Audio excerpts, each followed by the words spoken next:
तर मी इथे साप सोडायला रिलीज करायला आले आणि पूर्ण घनदाट असं मस्तपैकी जंगल आहे आणि या जंगलमध्ये मी स्नेक रिलीज करायला आले. तर नाग आहे आणि हे बघा आजूबाजूला कसलं मस्त निसर्ग आहे आणि या निसर्गमध्ये मी त्याला नागाला रिलीज केलं आहे. तर कसं स्पीड आणि क्विक जायला लागलं बघा. आणि आत्ता फणा काढला किती क्यूट. आणि त्याच्या मागे तुम्ही डिझाईन बघितलाच असेल. तर इथून तुम्हाला दिसणार पण नाही की तिथे साप आहे.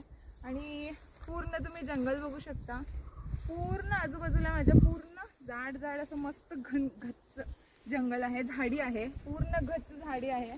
आणि असा हा ओपन स्पेस आहे मध्येच. आणि मी ह्या ओपन स्पेसमध्ये स्नेकला रिलीज केलं आहे.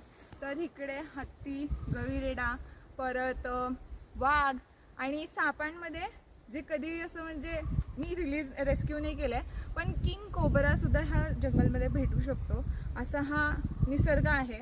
आणि तुम्हाला नक्की सांगा कसा वाटला. तुम्हाला पण हे एन्जॉय करायला निसर्ग आवडते की नाही ते पण सांगा. मला तर फार आवडले. आणि लाईक शेअर कमेंट नक्की करा. धन्यवाद. Bye bye.